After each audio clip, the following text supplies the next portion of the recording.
that you don't want it to be, published online some way, then let me know and I'll cut it out of the video.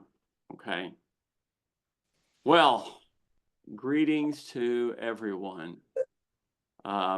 This is a question and answer session. It'll run 60 minutes or more. I have another conflict in an hour and a half, so it definitely will not go that long. I'm Tom Dozier. I've been working with misophonia for the last 12 and a half years now. I was a engineer and engineering manager for 30 years, and then I retired and wanted something to do for the next 30 years. And so I took up behavior science to do parent coaching, family therapy. And I did that because a behavior scientist helped me. And so about 12 and a half years ago, I had a mom contacting me who had this 11, 12-year-old daughter who had this incurable hearing disorder. It was going to ruin her life. There was no treatment. It was just going to ruin our relationships. But the girl had auditory, visual, and olfactory triggers. And so, like being halfway bright, I figured if you have visual and nose odor triggers and sound triggers, that's not a hearing defect. It can't be a single defect in the hearing system. So I thought, this is interesting. And as a behavioral parenting coach, I had lots of free time and was retired. And so I just thought, well, let's just see what we can do, how we can apply the science of human behavior to this and see what it is. So I went on Google Scholar and I searched for misophonia, and it came back with 3 articles at that time, 3 articles in 2012. None of which were studies of misophonia. They were just people who were writing about misophonia, who were knowledgeable in writing about misophonia. So anyway, that's how I got here. Today is a question and answer. Does anybody have a question they would like to ask? I do, if nobody else does. Please, Maria. Thank you. So we had met with you several years ago regarding our now 12-year-old. Do you feel that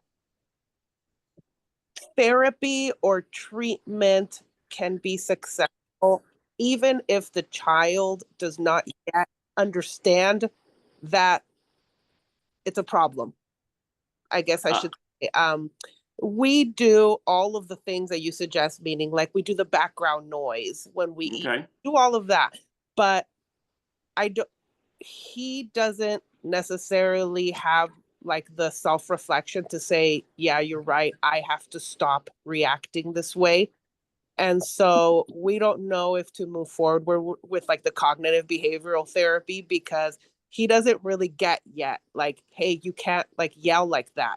You can't react this way. Do you feel like he still needs to mature a little more, or what's your opinion on that? So Jolene, I'm going to refer this to Jolene Jaffe if she's willing, because she does cognitive behavior therapy for misophonia.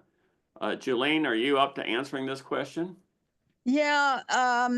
Excuse me to the person who asked that. I'm off camera because I'm still in bed. It's Saturday.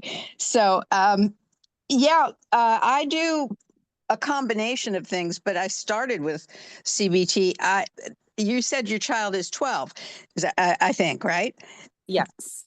Okay. So according to Piaget was this researcher who did a lot of this a long time ago. He came up with this notion about brain development, and he has these stages that he defined.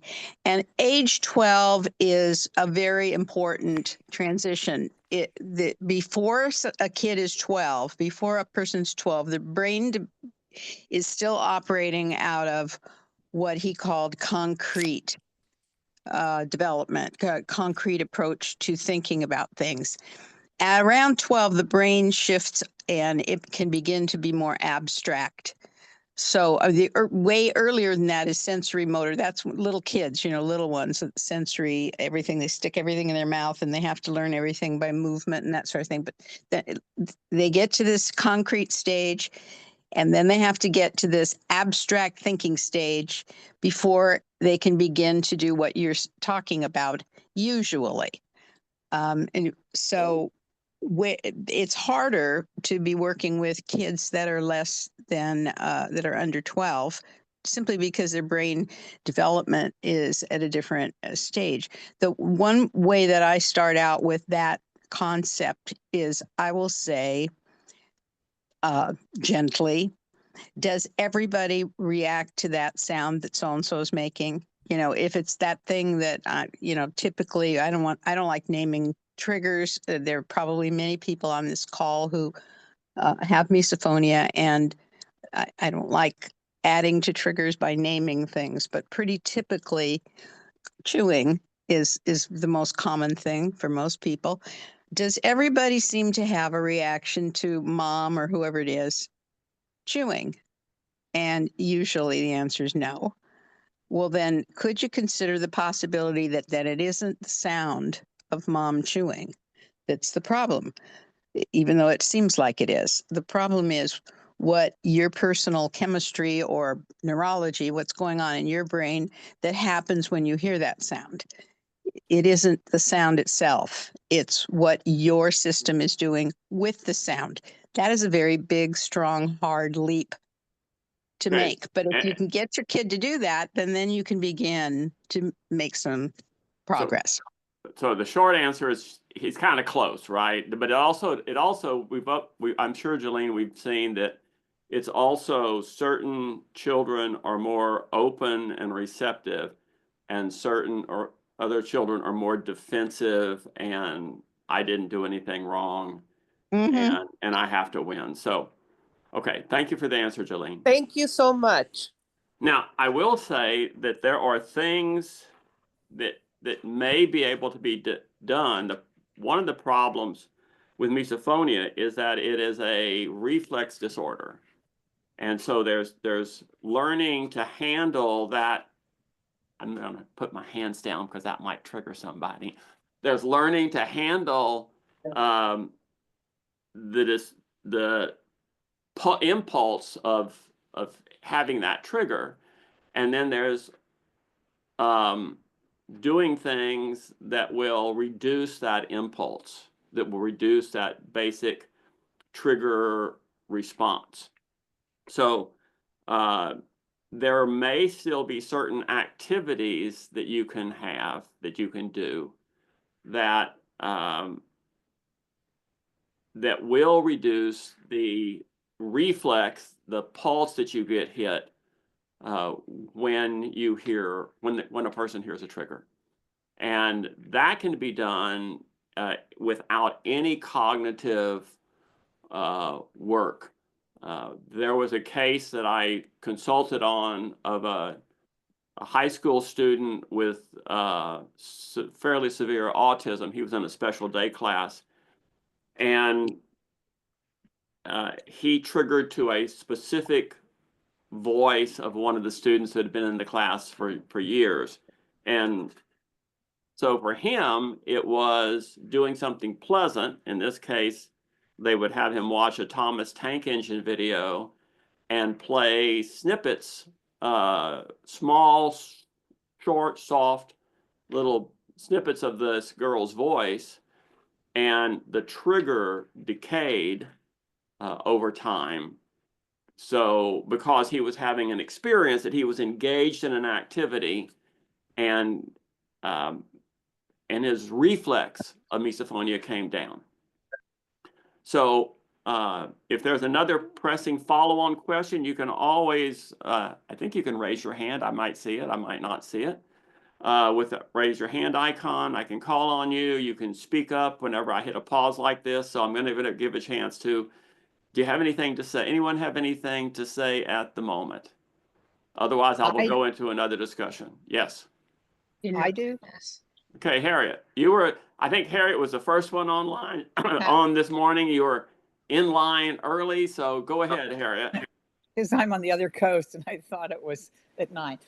I wonder if it's hereditary. My father could not bear having other little girls come play with me if they had high voices. He would do anything to get rid of them. And my daughter cannot hear, she cannot listen to a clock ticking. It can be anywhere in any room. She just can't handle it. And I have escaped to Maine where there are very few people, but once I get to know people, say in a church setting, which is kind of a normal way, if they have a repetitive way of speaking, if they have a certain cadence, that they always use, and it is Maine, and they speak a little funny up here. It just drives me insane, and I never want to go again. And it's a problem because I'm losing any friends I might have, because after a while, those voices that grate, I can't handle. I'm just wondering, is it a learned thing from being around, short-tempered parents but obviously who have this problem? Or is it just a coincidence? Or is it hereditary? Great question. Great question. So there are hereditary factors. We know that there is a gene which makes you about 20% more likely to develop misophonia. Misophonia has about a 10% occurrence or prevalence in the United States. So if you have the gene, you have about a 12% chance of developing misophonia. If you don't have the gene, you have about a 10% chance of developing misophonia. So the genetics do not force misophonia.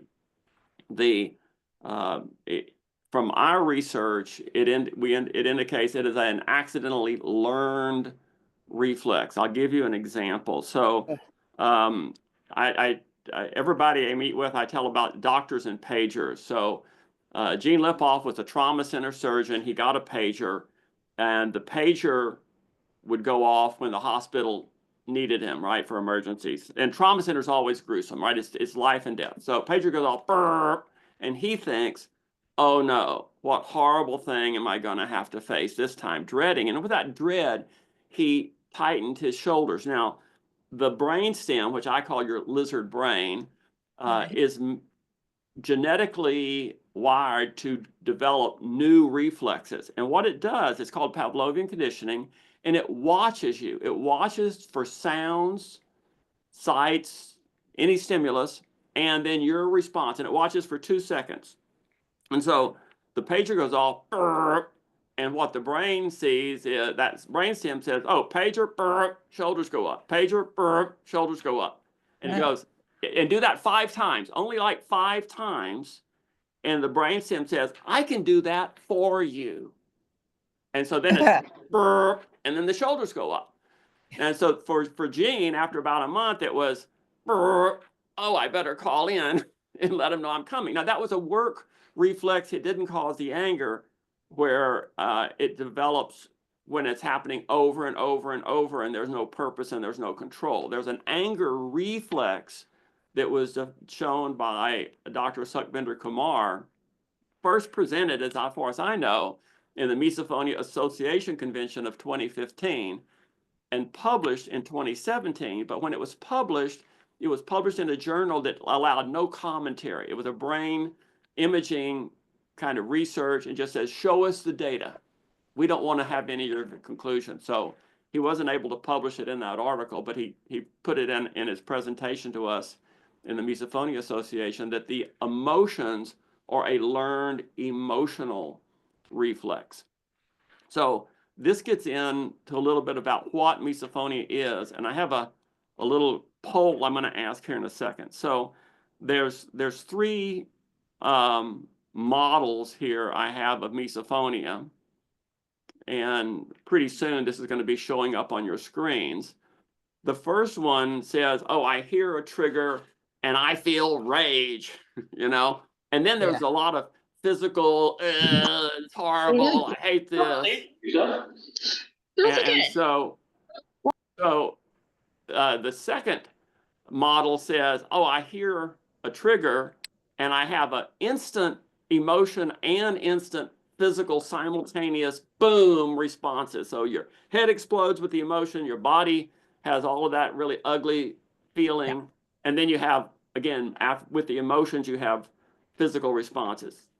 The third model here says, I hear a trigger, I have a flinch in my body, which I call the initial physical reflex. And then that flinch triggers these intense, negative, extreme emotions and the physical responses. So now I have a poll. I want to ask if you have misophonia, and I'm gonna ask that this is presented by the. I have to stop sharing this. Remember, well, A is trigger explosion of emotions, C is trigger physical flinch and emotions, and B says the physical flinch and emotions come at the same time. So I'm going to open up a poll here, and let's see if I can ask, what do you experience?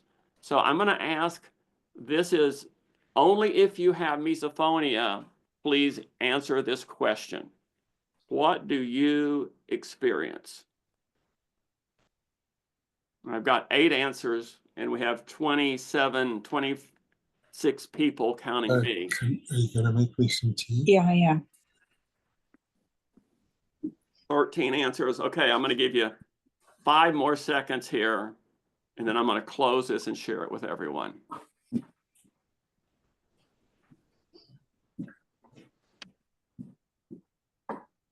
Okay, so here's the results. We had 6 out of 14 say trigger emotional explosion.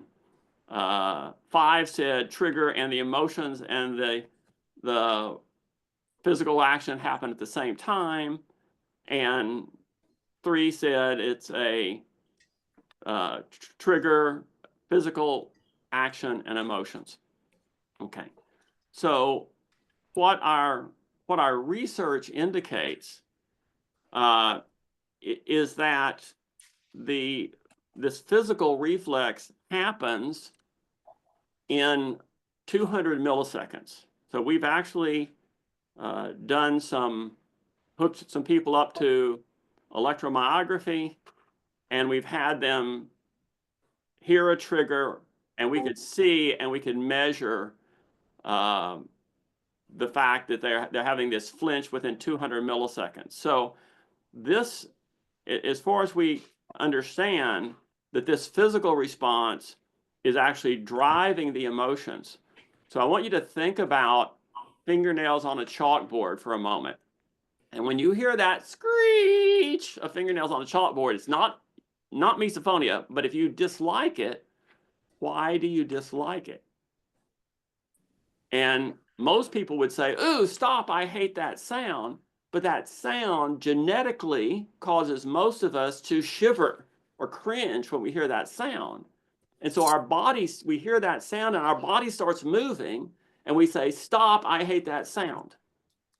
So that's kind of like misophonia, but it's a learned physical reflex. So coming back to the question about the origin of misophonia, my wife has pet chickens that are right outside of the window. Her desk faces the window. She's got a bar across the bottom of the window where the chickens can hop up and she can feed them treats. In fact, if she opens the window, they'll come in the house if she lets them.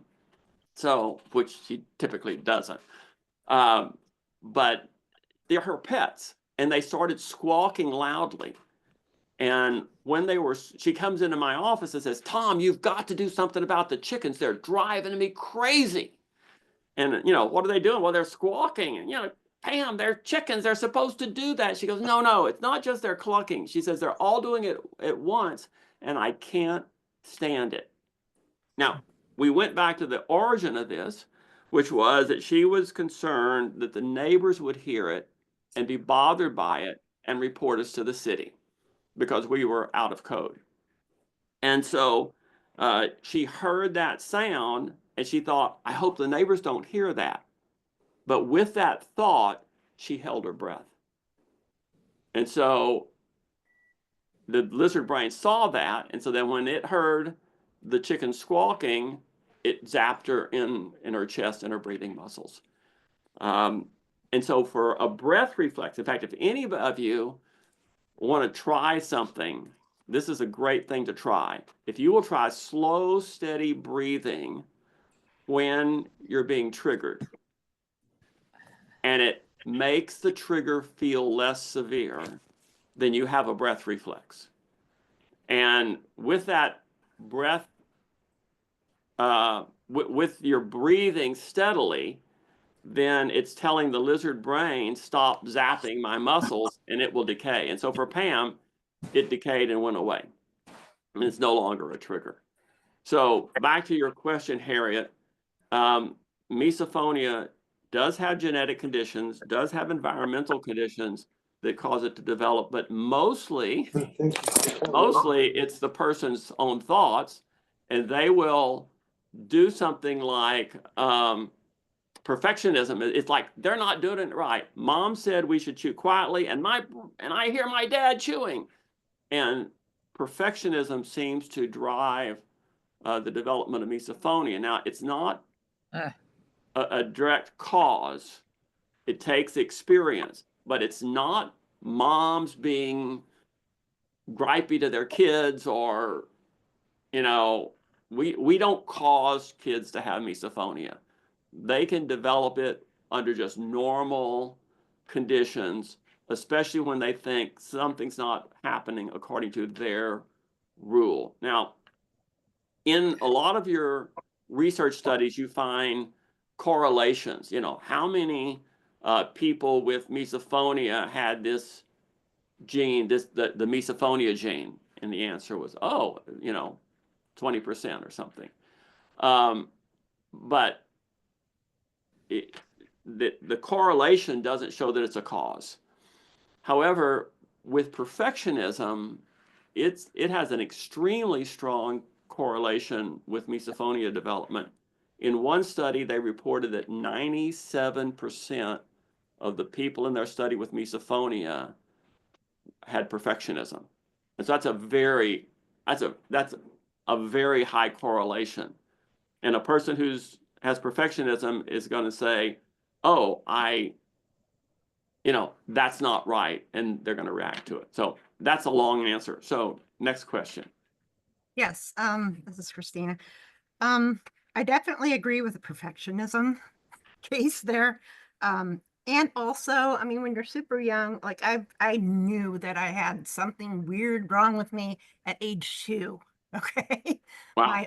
Yes, and my dad was a musician, and he would be in the kitchen, like looking through the cabinets for potato chips or whatever after dinner, and he'd make this weird sound. I don't know if you would hear it. It's like it's not a full-bodied sound, but non-full-bodied sounds drive the crap out of me. I have to have the full-bodied sure sound. But he'd go, not a full whistle. And I would hear little 2-year-old look up at him and be like, what are you doing? And he'd be like, what?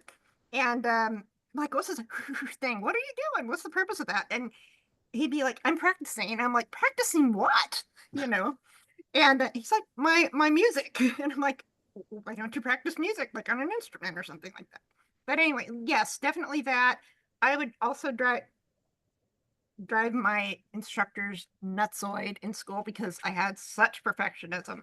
I mean, if I felt like some line wasn't drawn right, I'd erase and stuff, and they'd be like, no, it's good, and they'd try to yank the paper out from under me.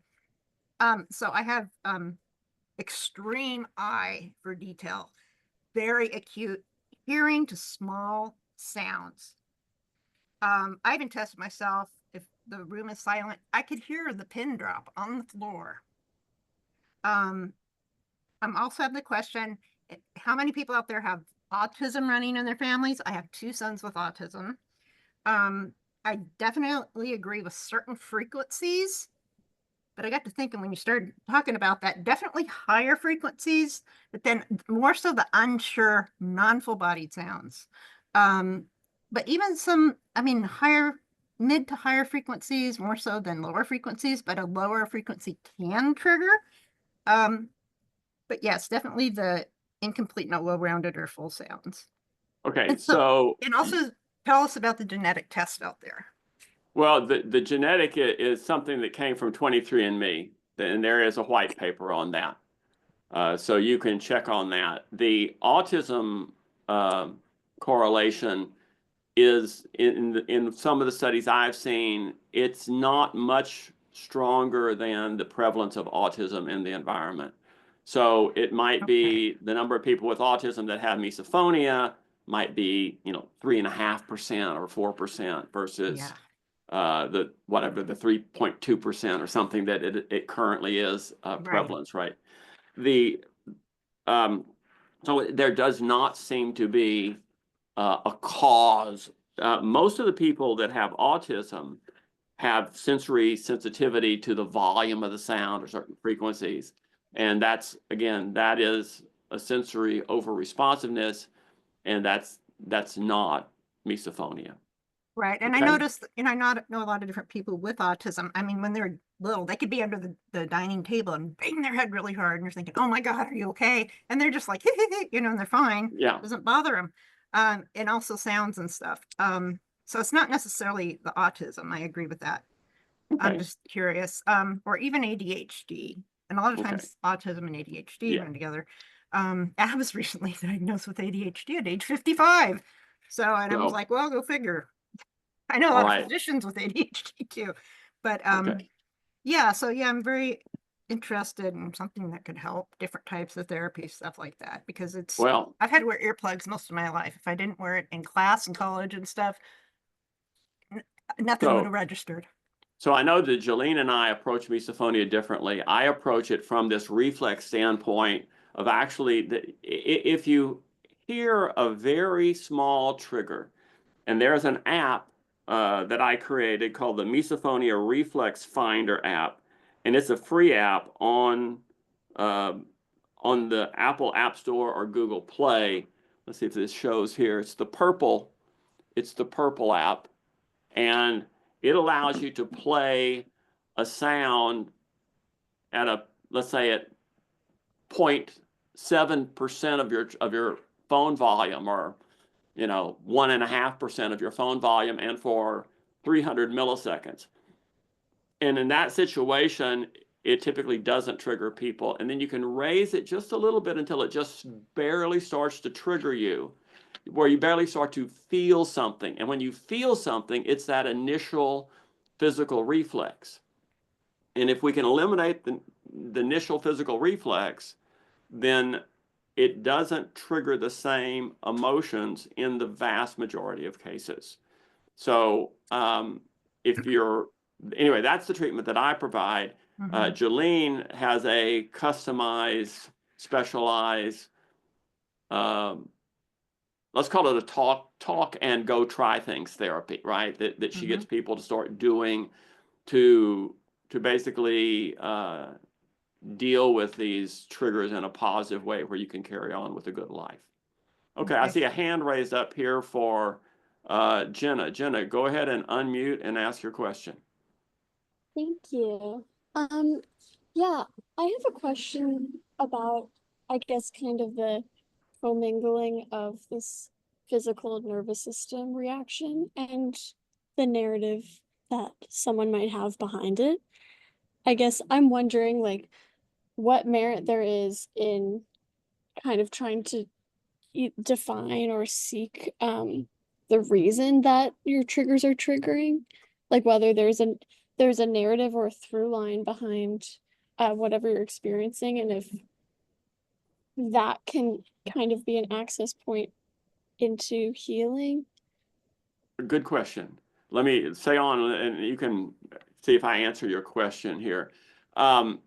There are benefits of knowing where your misophonia developed, that somebody was, or especially, why nobody would help you as an innocent child, you were having these struggles, and that can provide relief in certain ways and can be beneficial for some people. I don't find it to be an area that I typically go after because in a way, misophonia has similarities to a phobia that once it's developed, knowing the origin doesn't give you the fix.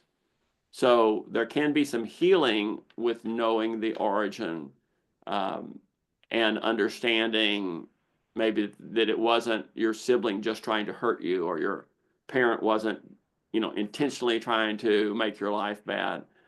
But for me, working on that physical reflex is the treatment that I provide, and it provides a lot of relief.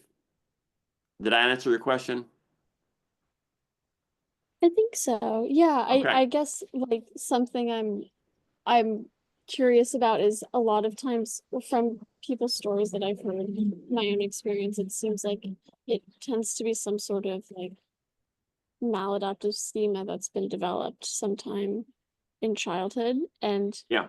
if instead of looking at it as a phobia, if it's viewed not similar to PTSD, but in a like some sort of nervous system activation reaction to chronic stress or some sort of like relational stress, Okay. that if I guess I'm wondering if you've found this in any of your research, and whether you think they need to coexist, or if you've found success with like purely dealing with the physical reactions. Okay, good question. So I actually let me share something about this on your screen here. So this is a really brief study trial that I did of, what do I have? Well, I don't remember the number of people. It was like 10 people at the Misophonia conference a couple of years ago, where I showed them these two models, right? I hear the trigger, I have this intense emotions, or I trigger reflex emotions. And it was 50-50 as to whether it was, which model it was with the people that I met with. And then I tested them for their initial physical reflex and showed them the little bump in their body that occurs, again, 200 milliseconds after the trigger starts. And so after testing, we had one person who thought it was model A, and 9 out of 10 who thought it was a model B. So I find this to be very, very common, and it gives people things to do. I had got a text message from a person who I'd worked with, who said basically that I had, we met a couple of years ago, and thank you for the session. By the way, I've been trying to do the relaxation work around triggers that you've said, and it's made a huge difference in my life. So I've seen a lot of direct, being able to directly reduce misophonia by reducing that initial physical reflex. Let me show something that I normally show individuals when they come in and I work with them. So this is, again, I'm going to share this window here. So this is the kind of simple model that I talk to: trigger, initial physical reflex, your emotions, the distress response, which also includes this reflex, the initial reflex continuing, and then coping. And if we could just stop that reflex, we break the chain. But we can't give you a pill or cut it out of your brain, because it's normal human neurology to develop these reflexes. But we do know how to bring down this initial physical reflex, and as the reflex comes down, the emotions, the distress, the needing to run out of the room, all of these things come down. And so this is the way that I provide treatment for misophonia.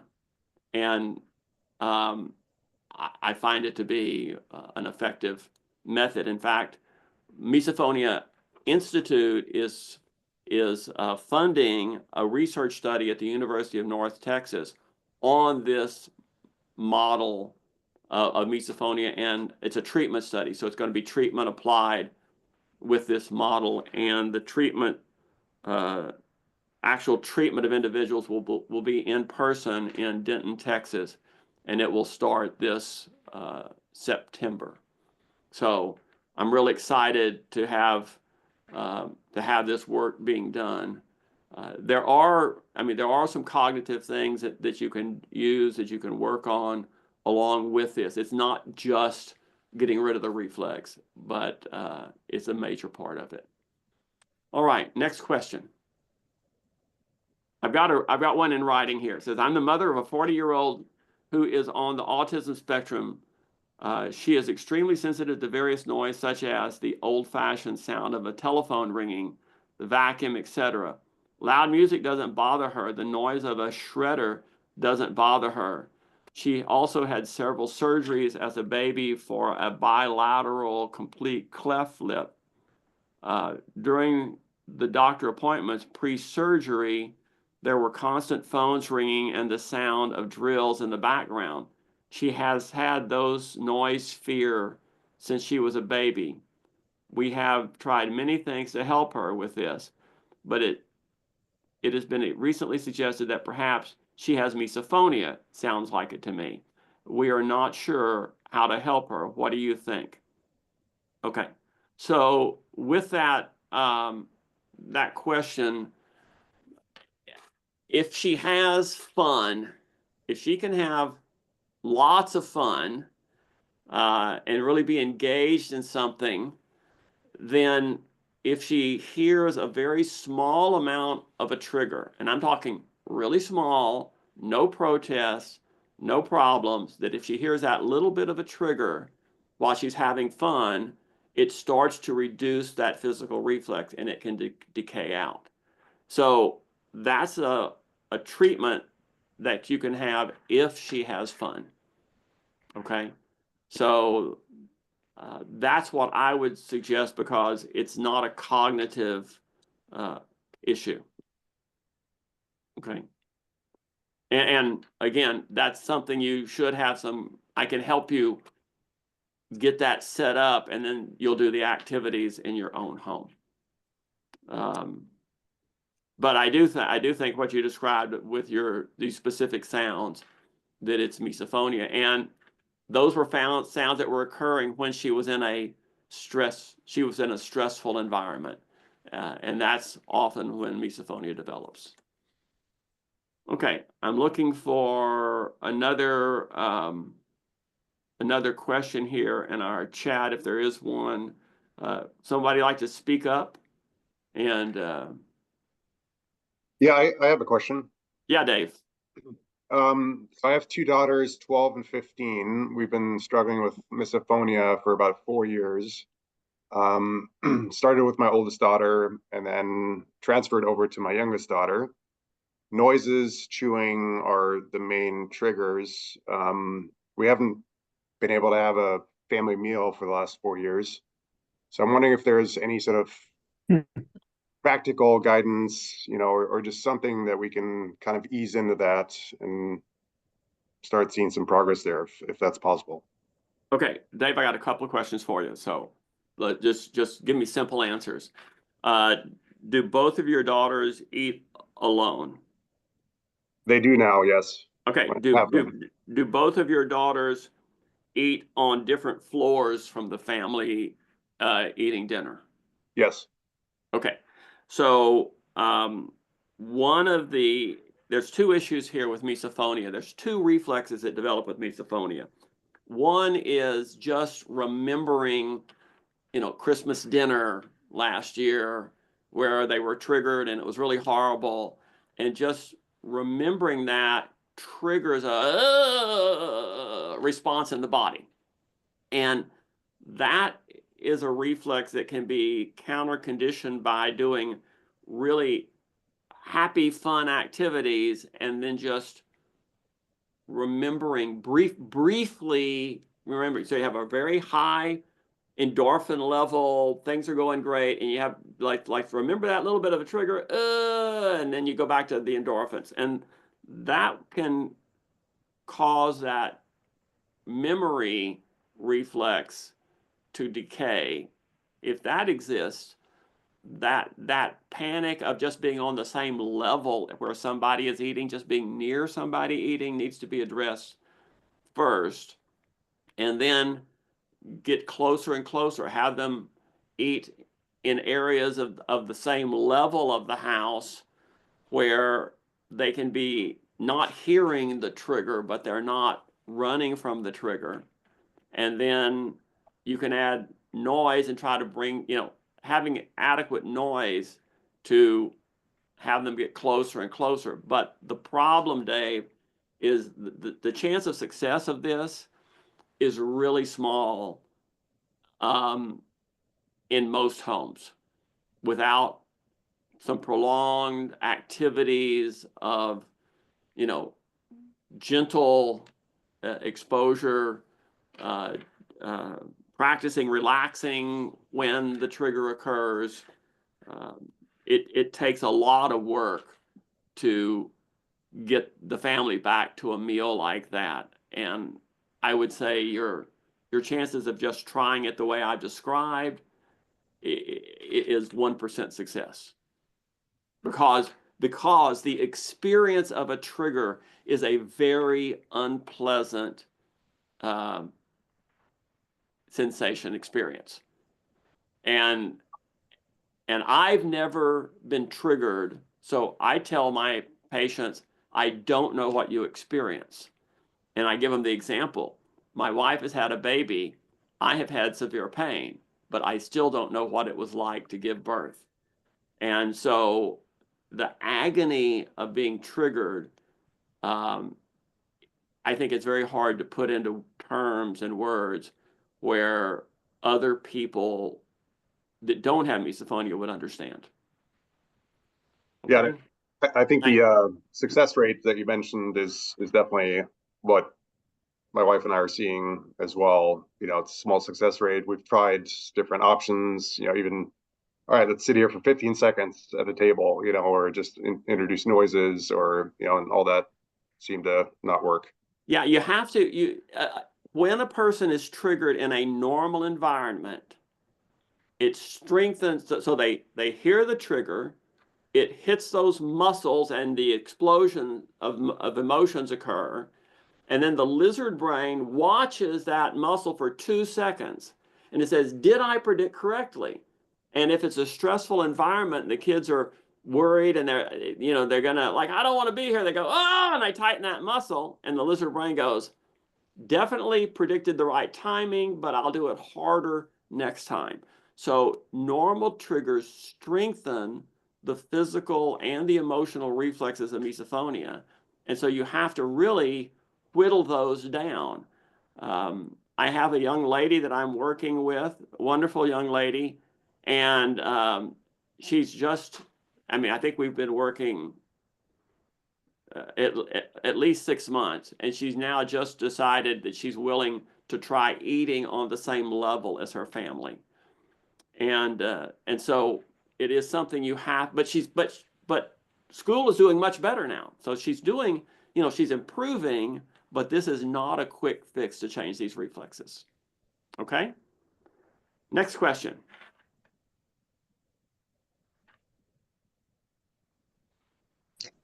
Tom, can I make a comment about Sure, the Jolene. eating thing? Yeah, almost every family has that problem about meals. It's just like a hallmark of this thing. And one thought about it is the custom of eating, families eating together is not worldwide. It's not historical. People in other times and places used to not have the kids eat at the same time as the parents, and so forth. One way to deal with this, doesn't solve the problem, but it makes family life easier, is stop worrying about it so much and just let them eat where they're going to eat and do family things otherwise. Or if you really want to be at the table together because it's good family time, sit around the table, don't eat. And maybe just the person with misophonia is eating, And then when they're done, they can leave. And so you have family time at the table, but everybody else is not eating in order to have that family time together. It just, the idea that we have to have dinner together as a family, all sitting around at the same table, is part of it's not solving the problem, but it makes life easier for families if you can let go of that as a requirement for your family to have any kind of time together. Great answer. Penny Baskin. Okay, something I learned, I have misophonia, but my 11-year-old daughter also has misophonia. And I come from a very large family. So eating a family meal together was time that we actually got to socialize with each other. And so what I've learned now that we have this issue is that it's okay to let them sit there. So my daughter Kinley will join our family meal. And then as soon as she can't take it anymore, instead of reacting badly, she will just ask to be excused. And we do allow her to eat somewhere else now, which has kind of resolved part of it for both of us. We get a little bit of time together, but she also knows she's not in trouble if she needs to escape that. And so that's a very good point, Penny, that if you have a child who has, it depends on the severity of the misophonia, right? Some people hear a trigger and they explode. I mean, it's just a full body reaction and it's horrible. Other people only explode after they've had a number of triggers. So if you have a child who has some tolerance of the sound, and they can add noise to the room. You can put in a box fan. You can turn on a sound machine. Music is not a great blocker for triggers, and neither is television. But you put in on a sound machine or an app on your phone. There's an app called White Noise Light, L-I-T-E, by TMSOFT. And it's a vertical sound bar. You can do great mixes, and that can go a long way. And then the person can just, again, they're free to leave. They're free to stay. They're free to leave. You really can't do it by compelling a child to come and join you. When they're eating, they're making noise, but you want to be, and that noise that they're making reduces the triggers to them. But you want to be careful about enticing or compelling a child to eat at the table when they're staying there until they can't stand it anymore, right? And so if they stay there until they can't stand it anymore, they've just made their misophonia more severe. So my general rule for people with misophonia is that if you're in an environment and triggers are occurring, you want to relax your muscles as much as you can, focus your attention on something else, and you want to add noise to the world because that also reduces the trigger severity. Now, if you've done those three things, then if your distress level is going from a 3 to a 4 to a 5, you should probably leave because your reflexes are getting worse. If it goes from a 5 to a 4, you're good to stay. If it goes from an 8 to a 7 to a 6, you're good to stay. If it's coming down, your distress level is coming down, then your reflex is changing, and you're good to stay there. So be careful about trying to get kids to endure strong distressful triggers. Okay, question, someone. Yes, Harriet, I see your hand raised. Oh, and you did it with the computer, and I didn't see it. Go ahead and unmute and ask your question. You're muted, Harriet. We do not hear There you. we You have, there you go. Well, my daughter ate every meal in the bathtub. I mean, not every meal. She ate every dinner. She ate in the bathtub. She liked water, and I've felt very odd about that all of her life. But she lives in a wonderful apartment now, but she has a mental hospital on one side where ambulances are coming and going all the time and beeping when they back up. And Yes. she has a dual diagnosis house for people, men, I think entirely, with schizophrenia and drug addiction. On the other, the screaming and stuff that goes on is incredible. It doesn't bother her in any way. I think she likes it, actually. I mean, it's Jamaica Plain, you know, outside of Boston. But I don't think I had a physical reaction in junior high whenever the announcement came on at the first thing in homeroom, which was through a speaker. I just couldn't stand the sound of the speaker. And I mean, if zipping your ears shut is a physical response, but I mean, so as a result, I never knew when the games were. You know, I had to ask people, but it seemed to be worth it not to have to hear that horrible screechy speaker. Yeah, because triggers are horrible, right? The trigger experience is horrible. Yeah, yeah. Maybe junior high was horrible, actually. So Yeah.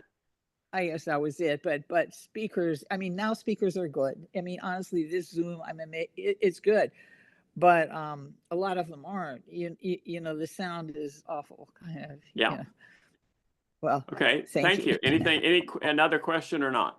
Thank you for that comment. Anything else? Thanks. Okay. Thank you, Harriet. Chloe. You have to you should be unmuted. Are you mute? You know, speak to us.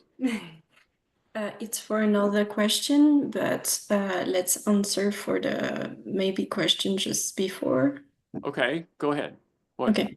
I'm a professional working with children mostly in France, and I'm a psychomotor therapist. It doesn't exist in USA, but it's a mix of occupational therapists, creative therapists, and body movement and etc. I would like to understand and know if we can identify the difference between sensory issues and misophonia, and if sometimes the proposition we can propose for people who has misophonia or sensory issues can help children with autism who has sensory issues with sounds that they don't tolerate, and that could generate like disorder behavior. I don't know how to Yes. say it, but I don't know Disruptive if behavior. I'm clear or not. I'm sorry. Yeah. So Yeah. So try to ask the very specific question, because I have an answer already, but I want to make sure that I'm answering your specific question. okay, the specific question, if it's can we identify if it's misophonia or sensory issues? And the second question is, what kind of proposition we can propose to help them for the both situation? Okay. So the sensory versus misophonia, you generally find that with a sensory issue, a weak instance, a soft or a short sound of that sensory issue does not trigger the response. So for example, crying babies. A crying baby is one of the most annoying sounds in the world. And if you're bothered by a crying baby, it may or may not be misophonia. But if you're bothered by a soft, short instance of a crying baby, that's misophonia. So usually it was originally called soft sound sensitivity syndrome. So look at it that way. If a soft sound or visual image is a trigger, then it's misophonia. And if it's the sound of a baby crying, it can be soft or loud. But again, if it's only the loud sound, that's a sensory issue.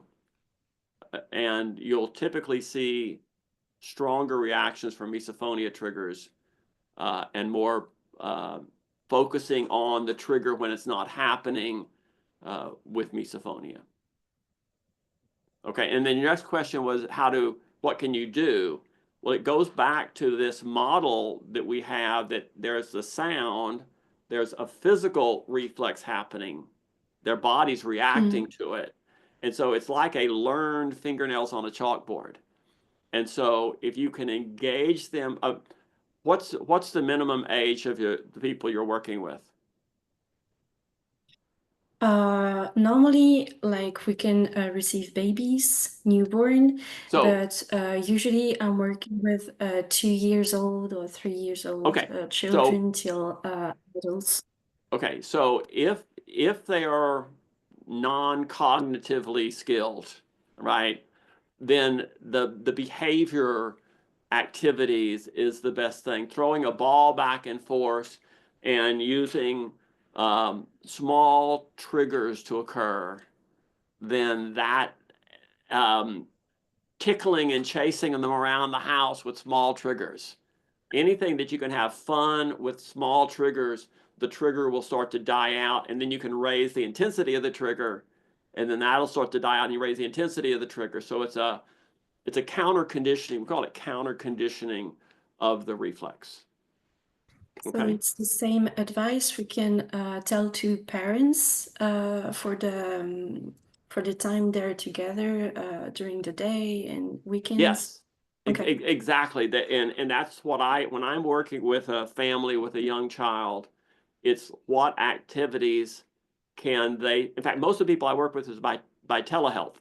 So it's helping them set up activities that they can do that will reduce the reflexes of misophonia. Okay. Another question. By the way, if you entered a question in the chat, I see some nice chat going on, but I'm not able to read all the chat and the stuff that's going on. So if you have a question, you'll have to ask it here. Anybody who is next with a question? I have a comment. Okay, Penny. I think it's important to remember that the visual component of this, especially for younger children, is so important. I know we really struggled with our school accepting misophonia, period.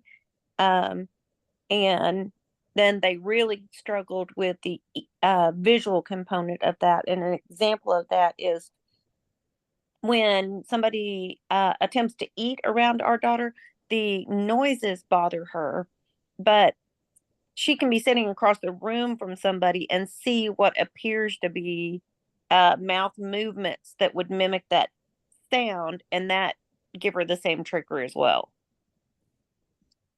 Yeah, good point. And it is hard for people who don't have misophonia to comprehend that something as small as what we know are triggers can cause such a horrible response. Okay, another question or comment? Many people wonder what the gene is that you're talking about. You know, you'll how have to common it go. is. Yeah, thank you, Christina. You'll have to, if that was Christina. Anyway, you'll have to go look for a 23andMe misophonia white paper to find the specific gene. Again, that gene increases your probability of developing misophonia by 20%. So it's not a direct cause. If you have anxiety, I think it increases your probability of having misophonia. If you have perfectionism, it increases your probability of having misophonia. Yeah. So, and I Okay. think perfectionism is probably the most common associated condition with misophonia. Okay, I see two hands up. Maria, you want to ask a question? And Jenna, one of you, unmute and ask or take your hand down. And maybe the electronic hand was up and isn't really meant to be up. And there's another one, Sean. There are Sean and no, that wasn't Sean. That was Lori. Ava Robb, you just popped up with a hand up. Question. Hi, yeah, I just kind of have a question that I have here. want your opinion on. So kind of like, even if somebody's been dealing with misophonia for so long, so many years, do you think that like every patient is able to fully recover from it and like in the future not be bothered whatsoever by it? Or do you think that there's only ways to kind of reduce it? So every patient of any condition is not able to fully recover.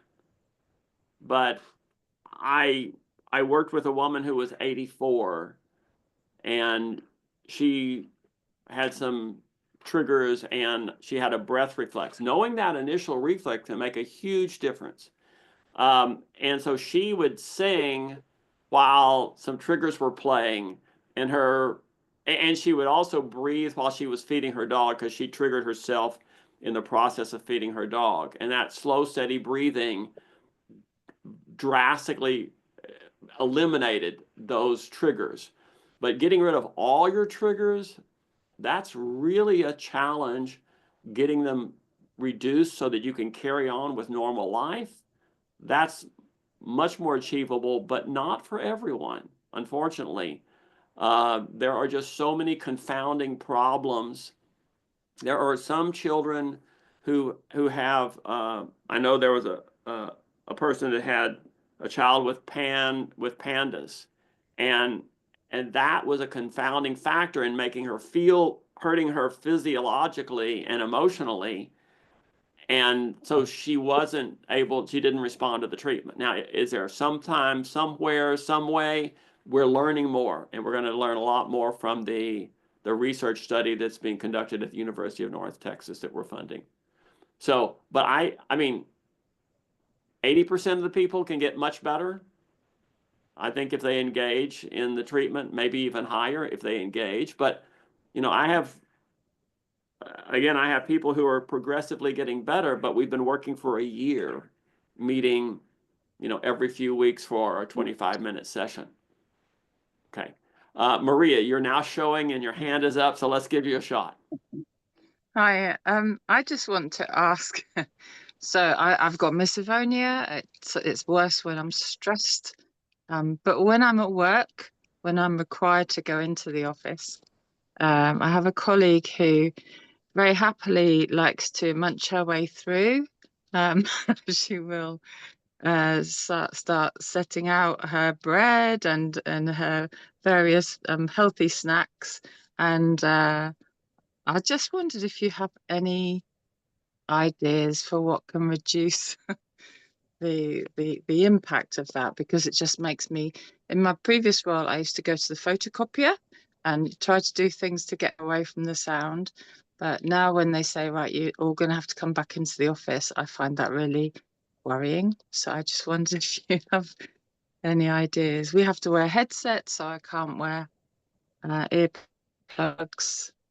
Do you wear a single earpiece headset or a dual earpiece headset? I've now got a double one, so that that helps, but I can't sort of play music through it or anything like that because I have to pick up phone calls.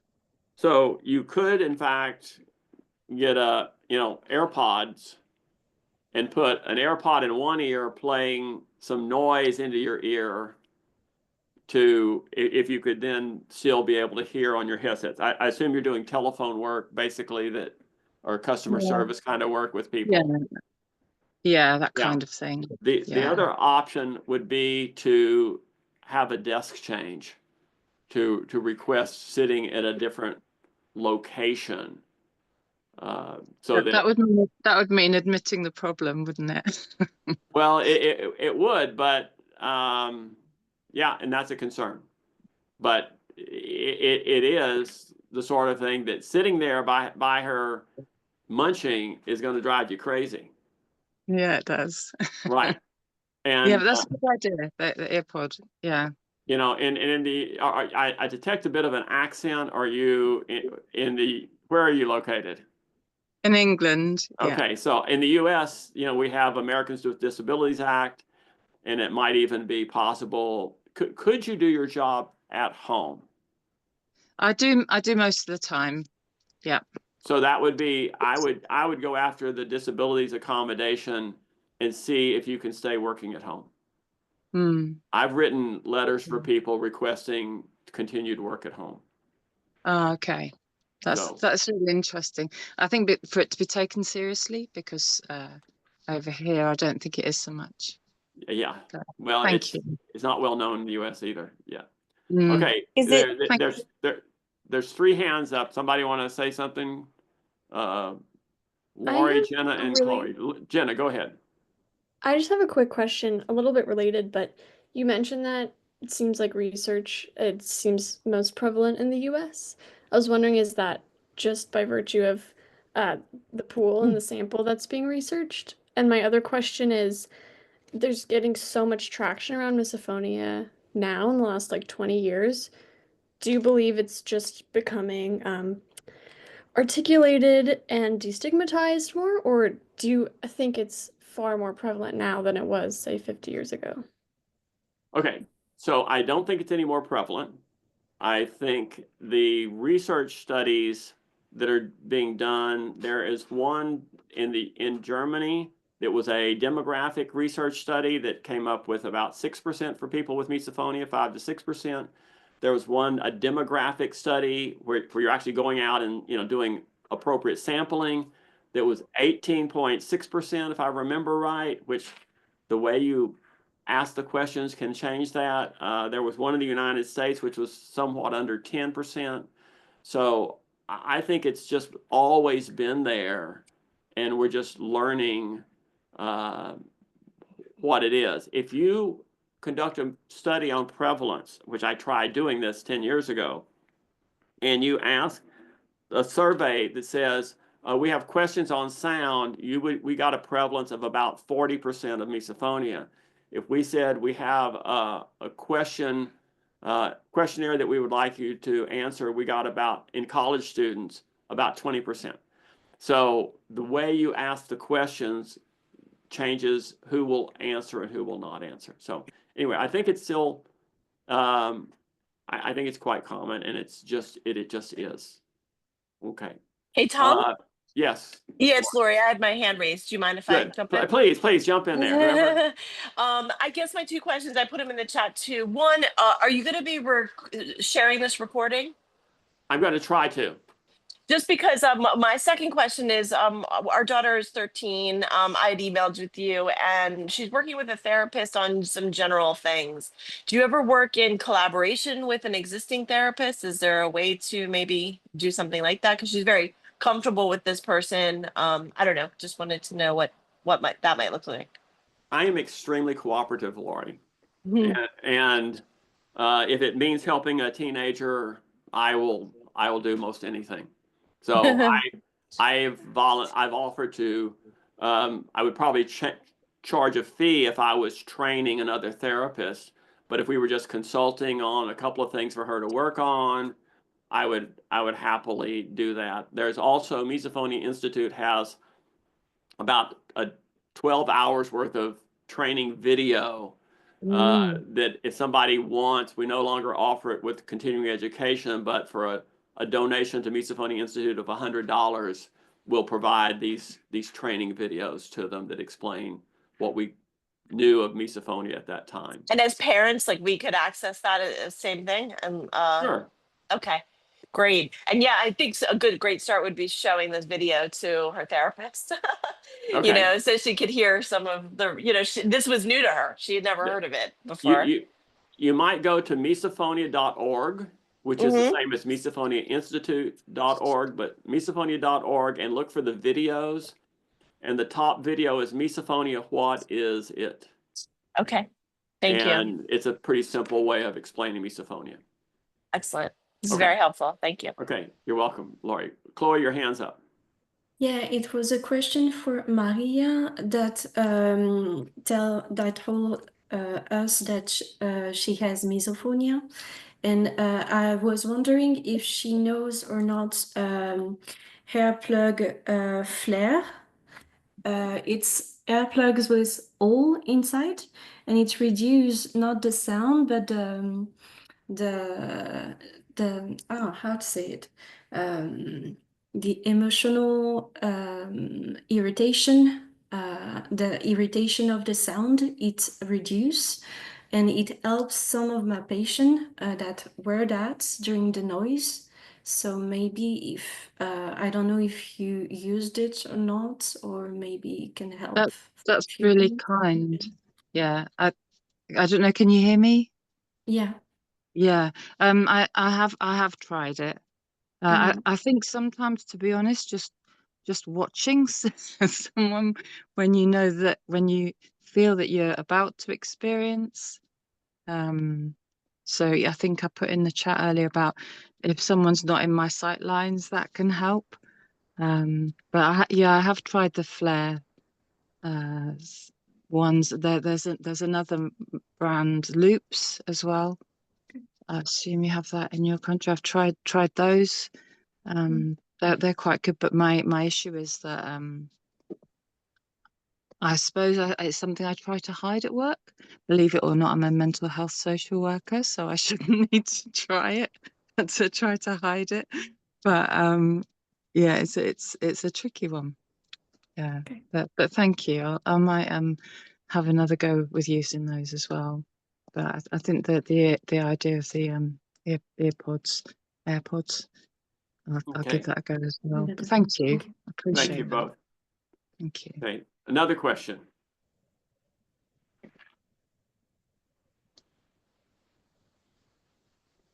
Okay, well, we're over 60 minutes into this. I'm going to, as long as there's people connecting in, I will do this again next Saturday and the next Saturday and the next Saturday.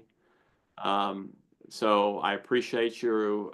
Maybe next Saturday we'll talk, if there's not as many questions, we'll talk about treatment, actually some of the treatment techniques and methods that you can do. So, Tom, all right. Yes, Tom, Jolene. yeah, I'd like to make a slight plug for the Misophonia Association annual convention. Somebody was asking about support groups. We do these groups at the convention, and it's an in-person thing. And Tom's been to probably every one of them. I've been to every one of them. If people with misophonia think, how could I possibly be in a room with all those people making all those noises? But it really works well. We have rules about the meeting room, no food, no drink, things like that. We have quiet snacks. It's always in a hotel with a water feature environment. Anyway, if you go to Misophonia Association, you can .org. .org, yeah, Misophonia-association.org. Yes, and the information for the next convention isn't actually up yet. It should be, but it isn't. It's in Dallas, and it's October 23rd to 25th. So that information will be out there shortly. And Jolene, it looks to me from the announcement that was on the Facebook group that people are going to be, there's going to be more of a focus on connection and interaction. This is a great event for teenagers who are so isolated. We just have lots of praise and well, I'm not a driver of it. Misophonia Association has lots of praise from the teenagers and from the parents of teenagers as to how wonderful of an experience it is. So I highly recommend it also. Thank you, Jolene, for bringing that up.